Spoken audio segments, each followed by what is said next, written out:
Ehi, dico a te, vuoi un apparecchio acustico a costo zero? Acustica Friulana, via Visinale 16, Muzzana del Turniano, Udine.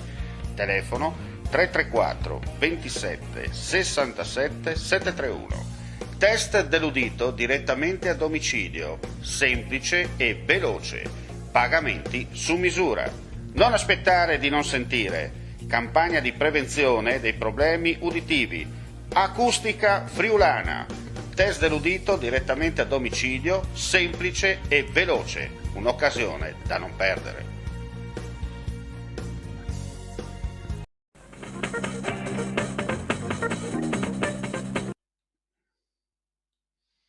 Ben ritrovati gentili amici e amiche a questa edizione del mattino per quanto riguarda l'informazione dal Friuli Venezia Giulia.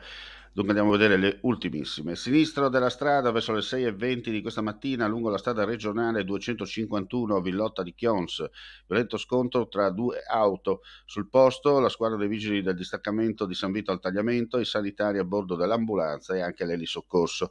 Uno dei due automobilisti coinvolti è uscito autonomamente dall'auto, l'altro invece i vigili del fuoco lo hanno estratto dalle lamiere contorte utilizzando le cesoie elettriche in dotazione. Dopo le prime cure sul posto è stato trasferito all'ospedale di Udine dove si trova ricoverato in prognosi riservata. Rilievi da parte dei carabinieri della compagnia di Pordenone. Adesso cambiamo argomento, ancora in corso le ricerche di un uomo di 47 anni, Franco Molaro, residente a Coderno di Sedegliano.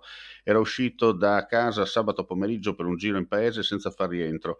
I familiari hanno lanciato l'allarme, il mezzo è stato ritrovato nella giornata di ieri vicino al ponticello sul canale Ledra abbandonato a Coderno.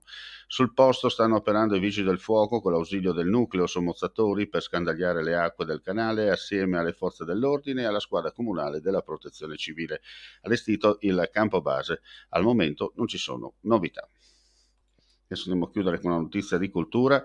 Martedì 26 ottobre a Monfalcone alle 10 presentazione del busto di Dante della collezione privata di Vittorio Sgarbi e presentazione delle iniziative di valorizzazione dell'opera dantesca donata dalla città di Ravenna presso la Galleria Comunale di Piazza Cavour. E con questo è tutto, grazie come sempre per la visione e l'ascolto, ulteriori aggiornamenti sul nostro sito www.friulitv.net. Non resta che augurare a tutti voi un buon proseguimento di giornata. Vuoi assaggiare una birra dove al suo interno scopri la specialità tipica friulana? Lumi Beer, il prodotto ricavato in 20 ettari di terreno coltivato orzodistico, biodiversità, performance ambientale. Lumi Beer nelle sue 5 versioni disponibili, 4 per consumo veloce e dissetante e la versione Magnum per intenditori. Lumi Beer si abbina a qualsiasi palato. Lumi Beer è un prodotto esclusivo Azienda Agricola Pancera, il buon seme, i buoni frutti.